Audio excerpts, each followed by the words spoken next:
Over the years, you, John, as a composer, and Merce, you as a choreographer, have worked independently. How did your collaboration begin? It was in the middle 40s, and John had come to New York. I was already there, and we decided to give a program together, and for which I would make the dances and John would write the music. And John had already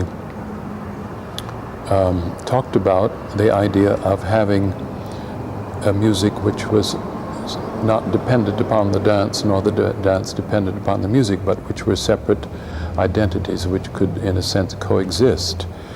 And we worked at that time within something which he called a rhythmic structure. That is, we thought the common denominator between the two arts was time.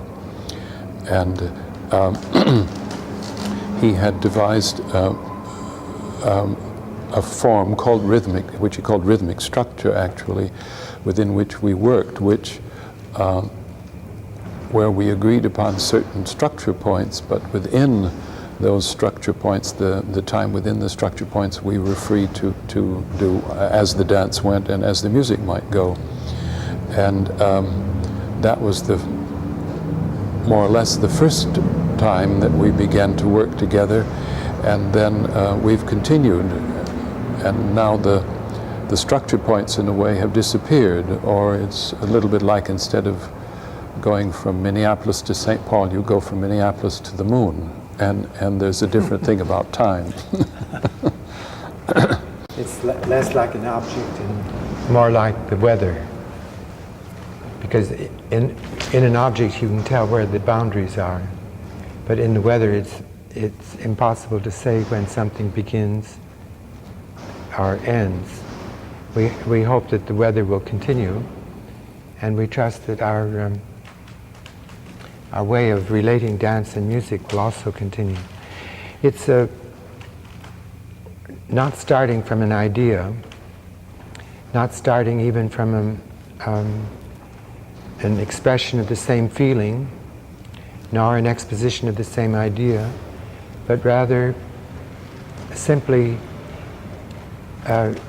being together in the same place and the same time, and leaving space around each art, so that neither art has to glue itself to a particular. There are exceptions, of course. In Merce's solo tango, which was performed here yesterday, there are 2 points in the dance that we try to have the sound specifically related to.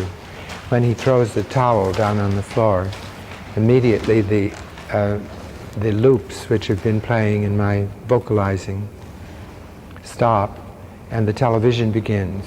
And then when half a minute later, when he comes to the front of the stage and points down, the television stops, and my drinking a cup of water with the throat microphone on starts. So that dance is not so much like the weather is, it is a dance that has 3 parts, or at least the music has 3 parts. Maybe you have more parts in the dance. No, the dance is 3, 3 parts. In general, though, you basically the only communication that you have with each other in doing the sound and in doing the dance is just a time frame. You just say it's going to be this amount of time, and that was the practice anciently in India. Instead of having 2 arts, dance and music, they had an art called Sangita, which was dance and music together. And they had a rhythmic structure which was called tala, but they improvised in the talas. In the West, we've never had except perhaps in the Middle Ages, an idea about theory of rhythm, so that left it possible for us in this century to start thinking about time. And the more recently, in 1950, when the use of magnetic tape for musical purposes became generally usable, we began to see a close relation not only between movement and music, but between space and time. Who normally provides the initiation for a dance and music piece? Do you, Merce, do you say that, okay, this piece is going to be 10 minutes long, and then John goes off and composes something and you do your dance? We don't even state the time length at the beginning. No. Often with the composer, he will ask how long the dance is, and then if I know, I'll tell him. But if I'm working on it, I have perhaps an approximate idea of the time, but nothing specific. And so that even that can be left free, in other words. If he wants to know exactly, of course, I will tell him. I'll tell him whatever he wants to know, but I'm trying not to put anything in his way. Because at the point where you're deciding that you are going to do a dance, you don't exactly know what it's going to be anyway. And also, some of the dances that I make are so choreographed that they could, in a sense, go on and on. And I simply have to choose a point when I'm going to say, well, this is the end of this dance. Torse, for example, is in its entirety 55 minutes long. And the dancers have only done it once in an event, and that was enough. I wouldn't ask them to do it again. That was very difficult. And we ordinarily do it in 3 parts. The first part on one performance, the second part, and so on, the third part. The third section. There was a misprint once in a criticism, or was it a program, and the writer said that Torres was 55 minuets.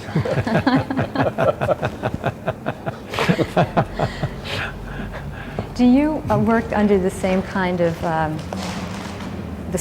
system in that you're pretty much composing, but you're not really composing to a length? And then when the time comes where it has to be a certain length, when the curtain comes down, we stop the music.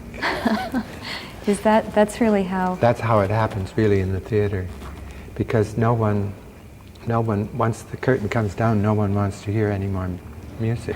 They've already begun applauding. I think the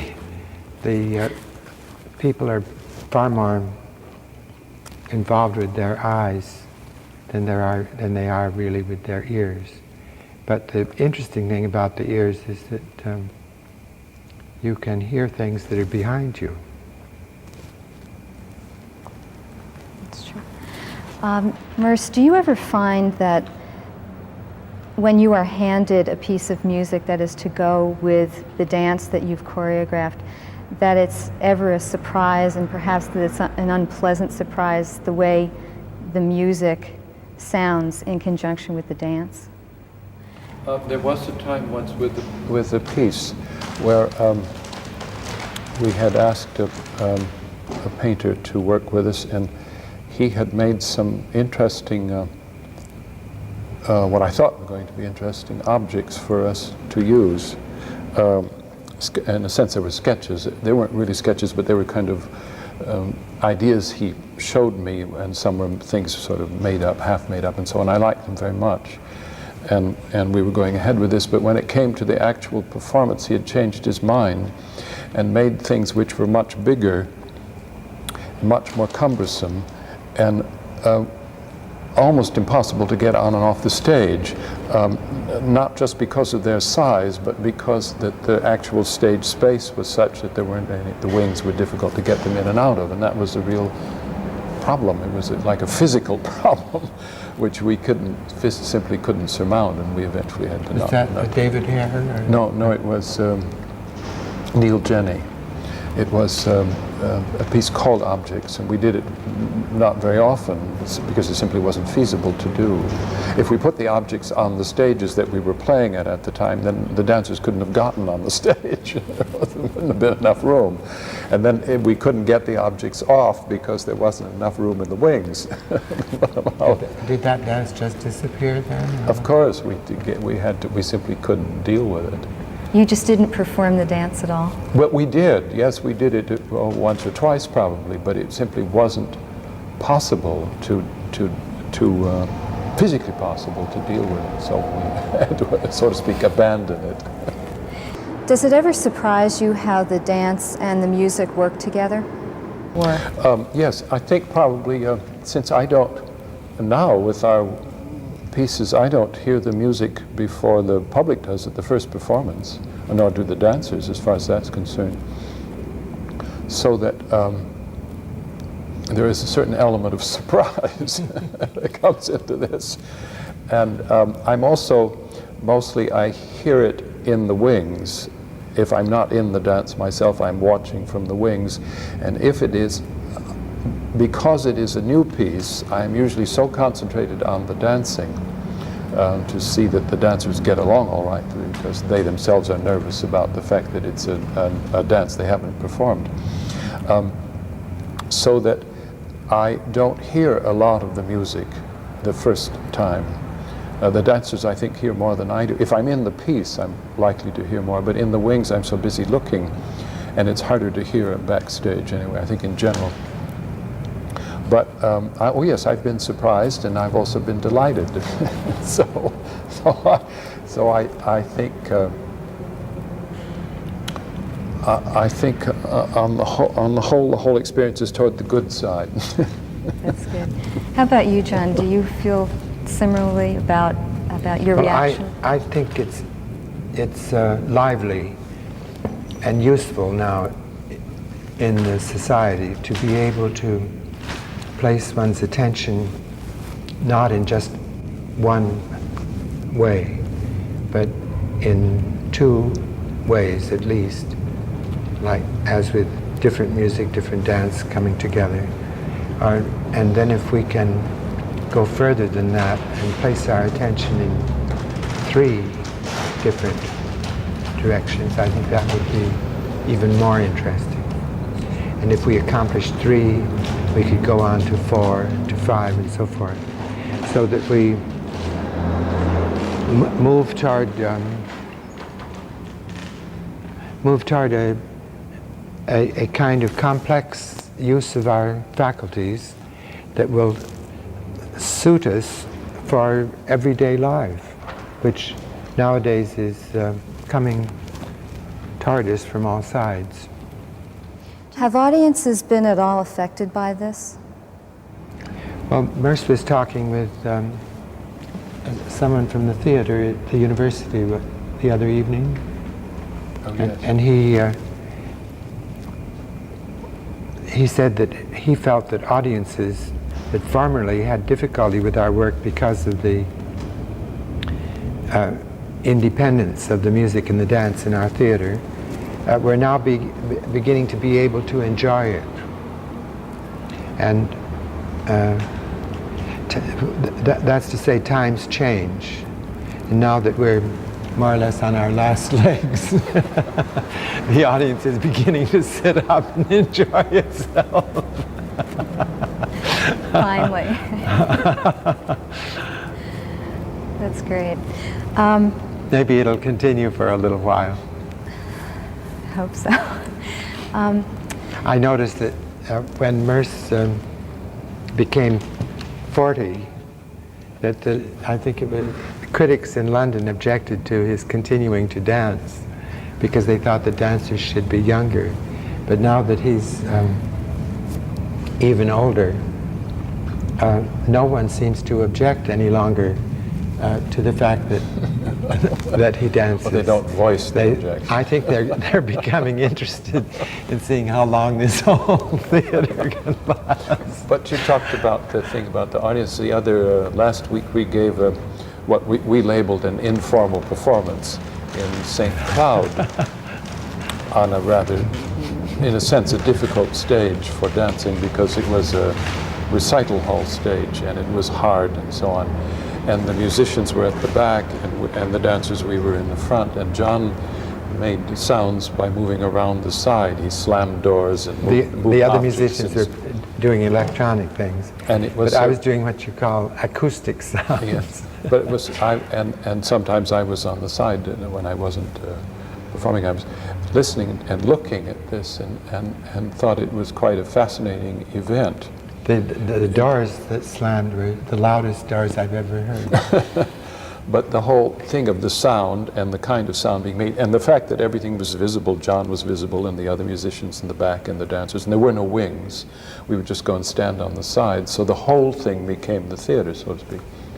And when the audience came in, everyone was warming up. Yes, but more than that, these are students, mainly a student audience, and sometimes when it's strange, as this might well be to them, they are likely to get up and depart and so on.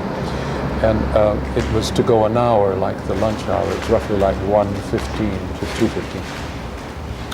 And they were very attentive. It was a fair-sized audience, and they were very attentive to all this. And about 45 minutes after we started, a number left, but they all left at the same time, so I figured they must have class. So I thought, oh yes, that's all right. And the rest of the people stayed, and at the end of it, they had been absolutely silent, except for this time when the people left. The whole thing had been very, very quiet, and they weren't restless or anything like this. And it was clear to me that we could see the public very easily because of the lighting. The lighting was so minimal. That they were absorbed by what was going on. Whatever kind of judgments they were making, that doesn't matter. But while they were there, they were totally absorbed. And at the end of it, there was this very generous kind of applause to something that they had been involved with. And it's this has happened several times, but this time was very noticeable to me because of the particular quality of the sound, the fact that the musicians were all visible, that we were all doing this in a very flat sense. When you have the independence of the music and the dance that we have, then the observer becomes the third point in a triangle and does what Marcel Duchamp spoke of. He completes the work, and each triangle is a different triangle. Getting back to a point that you were talking about before, you both still perform. Is this something that you find is very important to your creative acts? In being able to, after choreographing or after composing, that you actually do perform? Merce, you want to? Well, I started out that way as a performer, and I've just continued. And he's committed. He's committed to performing. I don't perform as much as I used to, so that I suppose it's changing, like anything does. But it is part of my life. I think that's probably true, one way or another. And John? I could get along without performing, but I still have to do a little exercising now in order to keep my back in shape. Both of you have used chants as the basis for either composing music or choreographing dance. How did you both come to the idea of using this technique in order to create works of art? Well, I had studied for 2 years with Suzuki, the philosophy of Zen Buddhism, and I wanted to find a way to free my work from my likes and dislikes. And if you are not involved with music, but are involved just with Zen Buddhism, and you want to free yourself from your likes and dislikes, you sit cross-legged, and go through various breathing exercises. And if you don't do them properly, you get hit over the head. Well, I wasn't going to do that, but I wanted to adopt a discipline that would work in the field of music that would be just as strict as sitting cross-legged. And so I chose first to work with the magic square, and then later I came across the I Ching, and that a means of working with the tossing of 3 coins 6 times to get 2 numbers between 1 and 64 struck me suddenly as being better than the magic square, that is to say, more generally useful. I think it's true because I began early in the 50s, and I haven't found any reason to shift to some other way of working. Though I include other means, I keep using those chance operations. Recently received, I was running out of printout because now I no longer toss the coins. I get a computer printout of the I Ching. And I recently received a million new numbers from Bell Telephone Laboratories.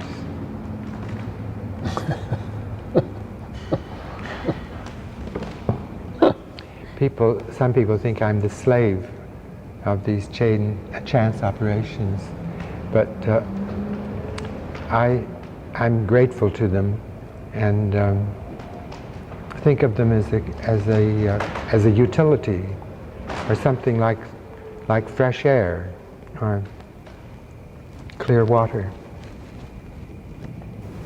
Merce? Well, I use the chance operations too. I use the I Ching in certain pieces. Torse, for example, is totally devised through using the numbers from the I Ching. I have to add certain things which still could be found out through the I Ching, but I use other kinds of chance things like tossing coins and so on to decide whether it's how many people are going to do a certain phrase or whether it will be male or female or so on. Those kinds of things. The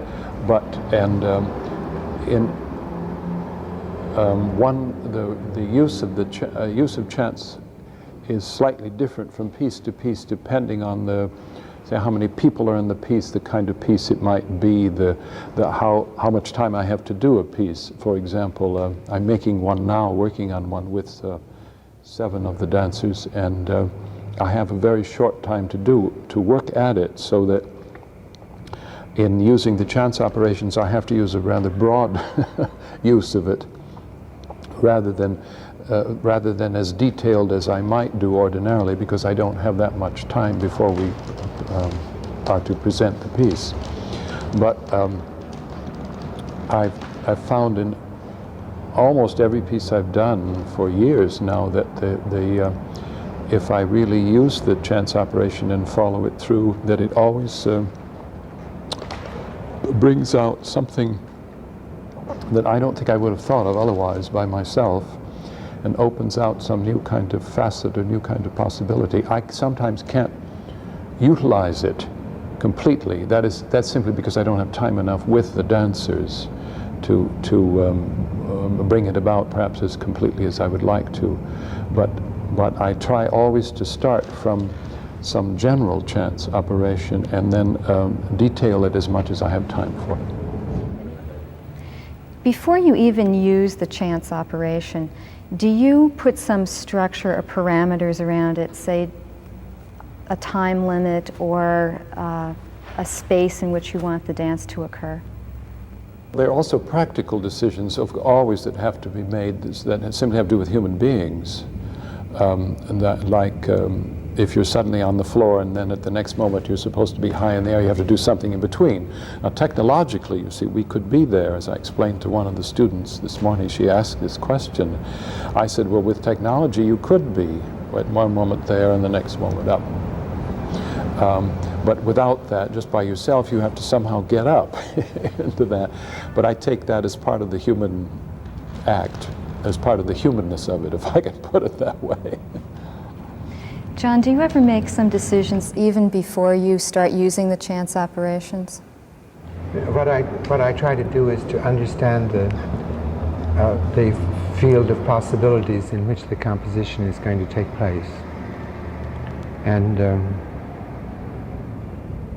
then I ask questions which hopefully are radical questions that get at the roots rather than the surfaces of what will eventually happen.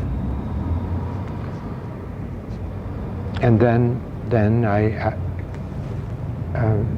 the answers come through the chance operations.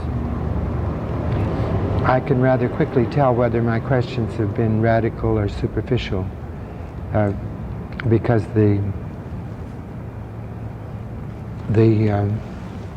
what happens then will be either like a door opening or like no door opening, and if no door opens, then the situation is superficial. Both of you use a lot of analogies with nature. Do you see a strong relationship between nature and the way you work together? Oh yes. I always liked that, those 2 paragraphs in the Lankavatara Sutra when the Buddha was asked how enlightenment came. And in the first paragraph he said, well, it comes gradually. And he gave examples from nature, like the germination of seeds and other things that happen in nature gradually. And then without any explanation, he said, in the next paragraph he said, it comes suddenly.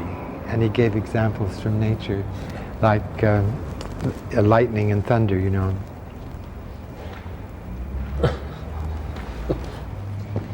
John, you've been working with the Merce Cunningham Dance Company for quite a number of years.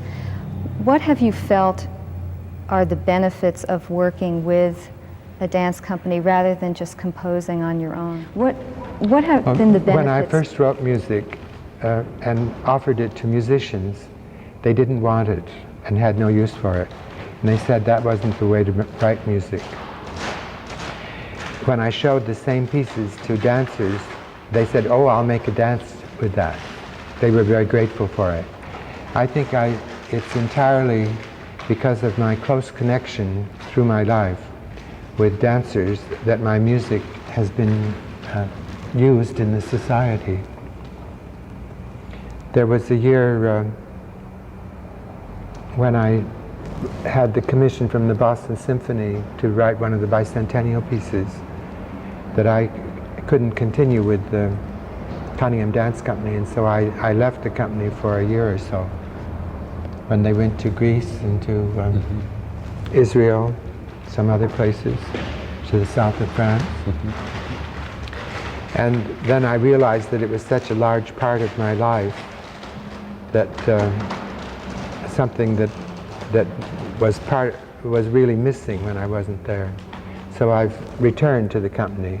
However, I noticed that I'm thinking of leaving again. It's because next year I'll be 70 years old, and there are so many arrangements, particularly in Europe and even in Japan, being made that I have to go to, that I doubt whether I'll be able to tour with the company and fulfill those other commitments at the same time. As it is now, I bring my work with me, and I get a good deal done, because it's not really my life to perform. My life is much more involved in discovering, if I can, something new that I haven't yet performed. Has your work with the Merce Cunningham Dance Company revealed anything to you about your composing? Yes, I'm working with Paul Zukowski now, the violinist, and I'm finishing, hopefully within at least 1 or 2 years more, the Freeman Etudes. And playing the violin is a complicated physical action that resembles dancing. And I've had to make what Merce was talking about just a few minutes ago. I've had to make certain compromises between the straightforward working of the chance operations and what is actually physically. How do you get from one thing to another on the violin or on your feet? So that I let the chance operations operate, and then with Zukowski we find out what is feasible and what isn't, and we simply make those adjustments. But don't you find with him sometimes We don't find any conclusive thing. No, what I mean is that something that he might have thought was impossible, and then you try it out, and then it turns out to be possible. That happens. Yes. But then another thing happens, and that is that he says, I could do this, but he had meanwhile learned to do that. Yes. And so we change it to this, and then in concert he reverts to what he originally knew. In the throe of physical action and the complexity of the situation, because the pieces are not easy, he does what first comes to mind, and frequently what comes to mind is what he had memorized in the first place. Of course, yes. And has nothing to do with the music. No, that's what's sort of in the memory, yes. That's or in the muscles. Yes, well, muscle memory, that's what it is. I have the feeling in listening to both of you that even though problems may come up when you're working together, that you never really feel that they're unsolvable. Well, there's always a way. Always is some way so to speak, the show must go on. But there always is a way. Somehow, if you just keep at it long enough, you'll find some way to deal with it.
That's all, folks.